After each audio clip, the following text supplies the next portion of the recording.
அருமையான பொருத்தமான ஒரு உரை. ஏனென்றால் நாளை முதல் நமக்கு மார்கழி திருவிழா ஆரம்பமாகிறது. திருப்பாவை திருவெம்பாவை பாடல்களை கேட்க இருக்கிறோம். அதற்கு பொருத்தமாக திருவில்லிபுத்தூர் ஆண்டாள் அவதரித்த தலம் பற்றி திருமதி பிரகநாதி நாராயணன் பெங்களூர் வெளியினார். இதோ அதற்கு பொருத்தமாக மற்றொரு ஆழ்வார் பற்றிய நிகழ்ச்சியை நாகராஜன் அவர்கள் வழங்குகிறார் பெங்களூரிலிருந்து. நம்மாழ்வார் பற்றிய உரை இதோ. பெங்களூர் நாகராஜன். அன்பார்ந்த தமிழ் நெஞ்சங்களே, திரு கல்யாண்ஜி அவர்களே, லண்டன் திரு சுவாமிநாதன் அவர்களே, நாகராஜன் வணக்கம், நமஸ்காரம். இன்று நாம் தமிழுக்கு வைணவ பக்தி இலக்கியத்தில் ஒரு புதிய பரிமாணத்தை அளித்ததோடு அனைவரையும் திருமாலை துதிப்பதற்கான சிறந்த பாசுரங்களை அருளிய ஆழ்வாரான நம்மாழ்வார் பற்றி சிந்திக்கப் போகின்றோம். இவரது காலம் 9ஆம் நூற்றாண்டு என்று கருதப்படுகிறது. பகவானது திவ்ய குணங்களில் சதா ஆழ்ந்து இருந்ததால் ஆழ்வார்கள் என்ற பெயரை பெற்ற ஆச்சாரியர்களில் நம்மாழ்வார் தனிச்சிறப்புடன் திகழ்கிறார். முற்காலத்தில் பக்தியில் செழித்த பாண்டிய நாட்டில் திருக்குருகூர் என்றும் திருநகரி என்றும் அழைக்கப்படும் அழகிய நகரில் பொற்காரியார் என்னும் பெயருடைய வேளாளர் ஒருவர் வாழ்ந்து வந்தார். திருமால் பக்தரான அவர் உத்தமையான உடைய நங்கையார் என்ற மங்கையை திருமணம் செய்து கொண்டார். நங்கையாரின் தந்தையார் திருவாள் மார்பவர் என்பவர் மலையமா நாட்டில் உள்ள திருவன்பரிசாரம் என்னும் நகரிலே வாழ்ந்து வந்தார். தனது மாப்பிள்ளையை சில காலம் தன்னுடனேயே தங்குமாறு திருவாள் மார்பர் வேண்ட அப்படியே தன் மனைவியுடன் பொற்காரியார் அங்கு வாழ்ந்து வந்தார். சில காலம் கழித்து தன் ஊருக்கு திரும்பிச் செல்ல எண்ணம் கொண்ட பொற்காரியார் திருக்குறுங்குடி என்னும் ஊரை அடைந்தார். அங்கு எழுந்திருந்த இறைவனான நம்பியை புத்திரப்பேறு அளிக்குமாறு மனதார வேண்டினார். இறைவன் அருளால் நங்கையார் கர்ப்பமுற்று அழகிய ஒரு ஆண் குழந்தையை பெற்றார். இறைவனே அப்படி ஆண் குழந்தையாக அவதரித்த போது நாராயணனுக்கு தொண்டு செய்யும் ஆதிசேஷன் திருக்குறுகூரில் ஒரு புளிய மரமாக தோன்றி வளரலானார். பிறந்த குழந்தை சற்று வித்தியாசமாக இருந்தது. அழாமலும் பால் குடிக்காமலும் எப்போதும் மௌனத்துடன் இருந்த அந்த குழந்தையை கண்டு அனைவரும் அதிசயித்தனர்.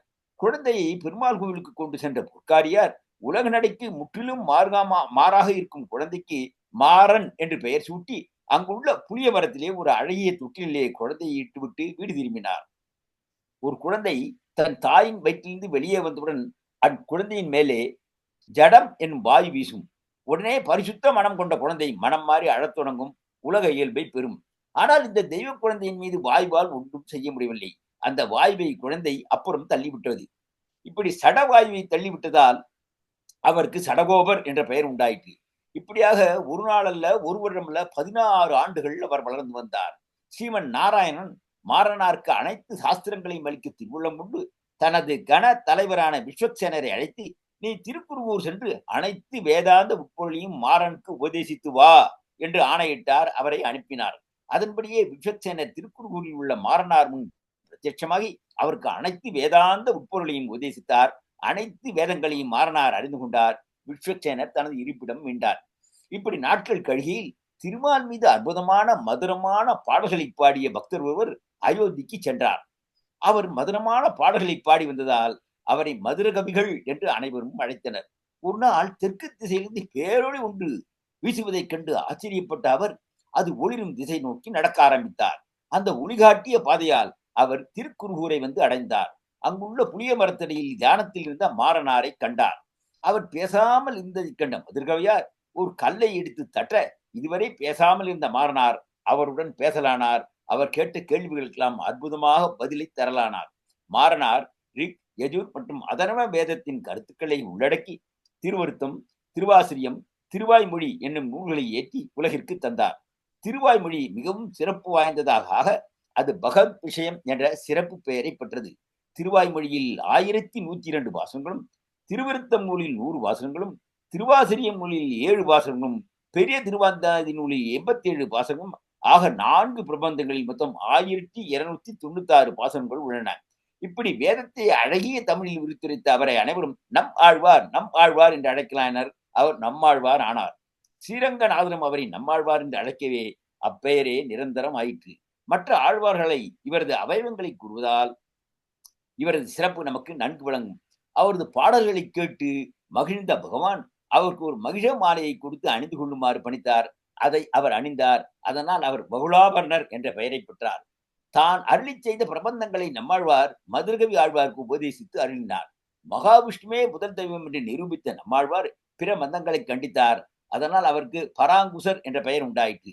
பிற மதங்கள் என்னும் யானைகளை தன் அங்குசத்தால் அடக்கியவர் என்ற பொருளை தருகிறது பராங்குசர் என்ற பெயர்.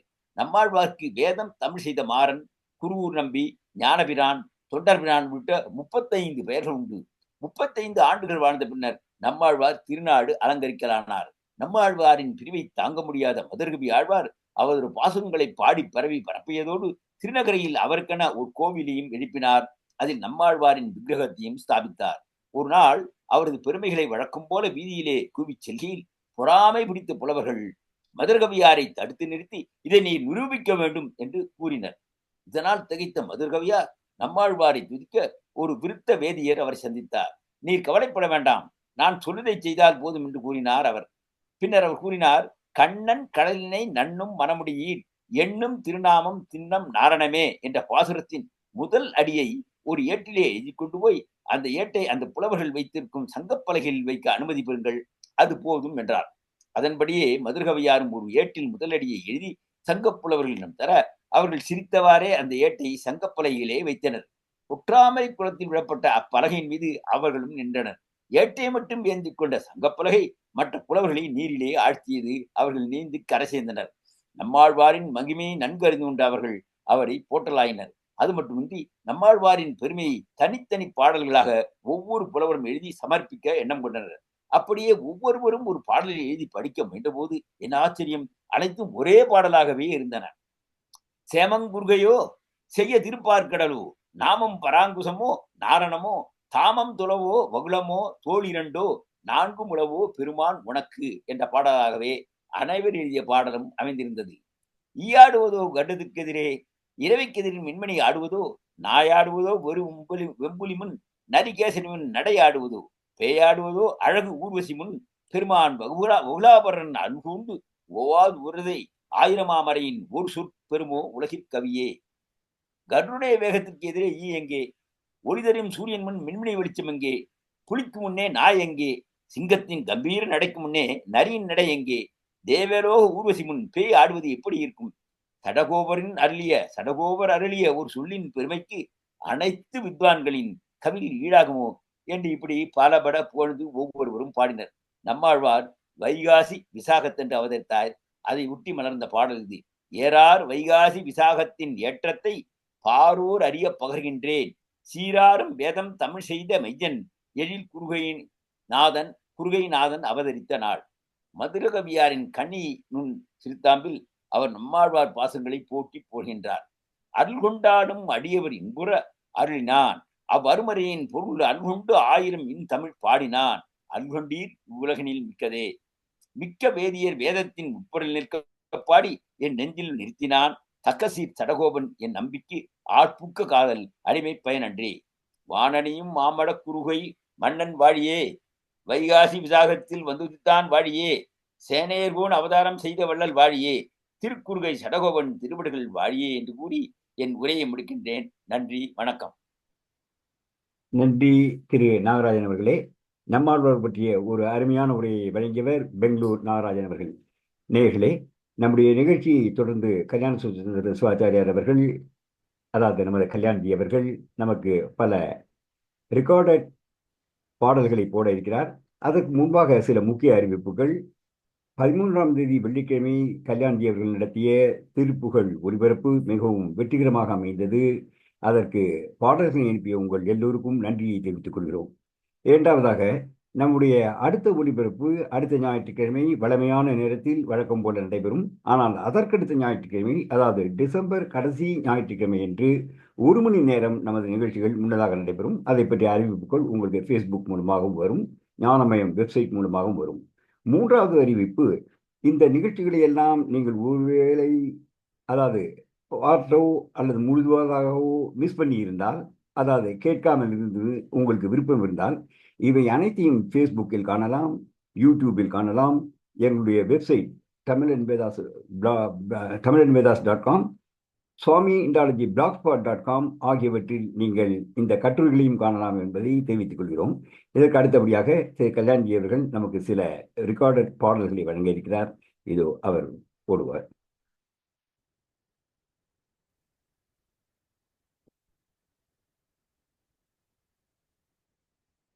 ஓம்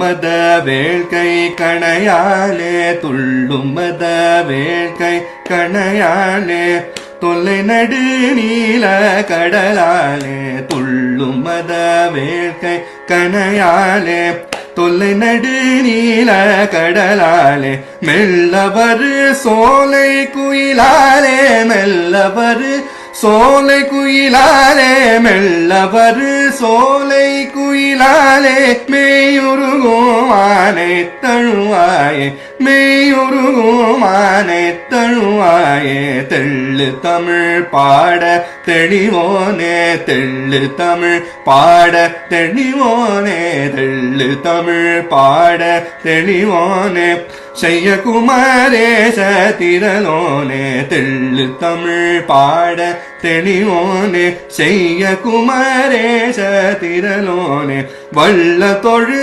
ஞான கழலோனே வள்ள தொழு ஞான கழலோனே வள்ள தொழு ஞான கழலோனே வள்ளி மணவாழ பெருமாளே வள்ளி மணவாழ பெருமாளே வள்ளி மணவாழ பெருமாளே ஏ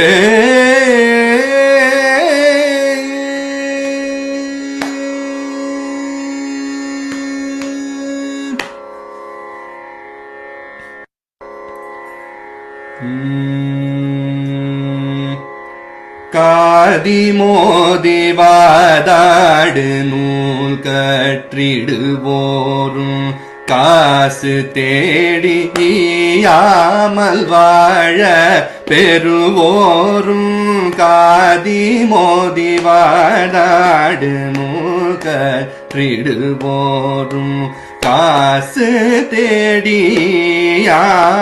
வாழ பெறுவோரும் மாது பாகர் வாழ்வேய நானே குருகாரும் மாறிலாத மாகால நூற் பூக்கலைவாரே மாது பாகர் வாழ்வேய நானே குருகாரும் மாறிலாத மாகால நூற் பூக்கலைவாரே நாதரூபமானாதராக துறைவோனே நாகலோகமீரேழு பாரு குறியோனே நாதரூபமானாதராக துறைவோனே நாகலோகமீரேழு பாரு குறியோனே தீதில்லாத வேல் வீர சேவர் கொடியோனே தேவ தேவ தேவாதி தேவர் பெருமாளே தீதில்லாத வேல் வீர சேவர் கொடியோனே தேவ தேவ தேவாதி தேவ பெருமாளே தேவ தேவ தேவாதி தேவ பெருமாளே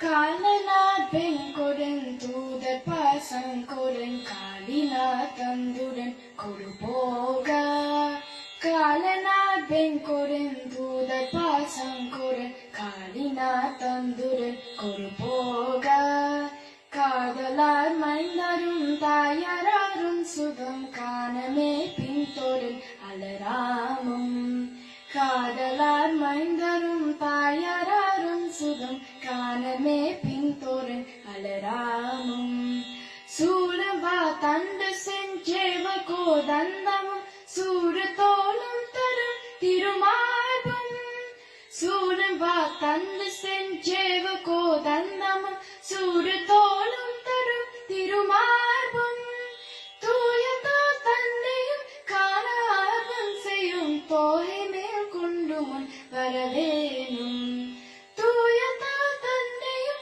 காண ஆர்வம் செய்யும்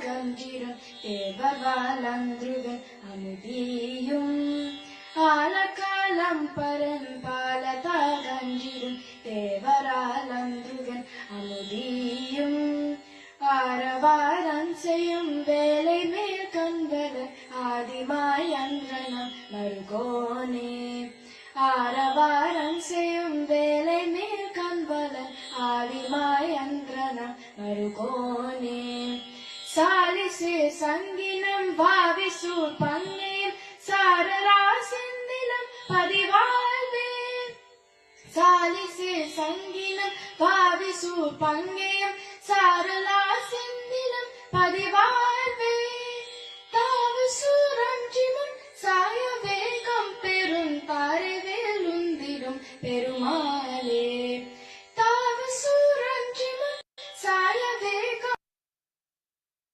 பெரும் தாரைவேலுந்திரும் பெருமாளே செந்திலம் பதிவாழ்வே செந்திலம் பதிவாழ்வே செந்திலம் பதிவாழ்வே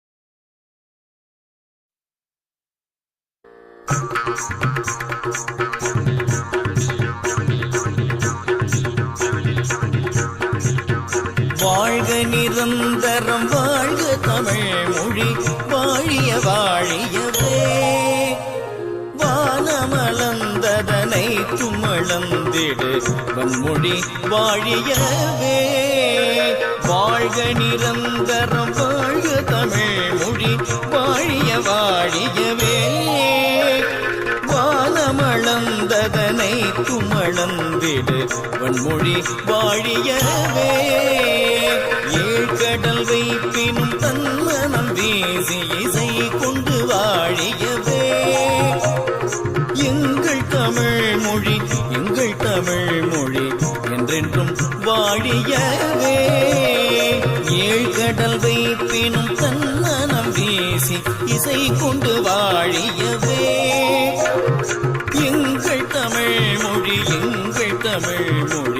என்றென்றும் வாழியவே சூழ்களி நீங்க தமிழ் மொழியோங்க துலங்குக வையகமே சூழ்களி நீங்க தமிழ் மொழியோங்க துலங்குக வையகமே தொல்லை வினை தரு தொல்லையகன்று சுடக தமிழ்நாடே தொல்லை வினை தரு தொல்லையகன்று சுடக தமிழ்நாடே வாழ்க தமிழ் மொழி வாழ்க தமிழ் மொழி வாழ்க தமிழ் மொழியே வானமறிந்ததனை துமறிந்து வளர்மொழி வாழியவே வானமறிந்ததனை துமறிந்து வளர்மொழி வாழியவே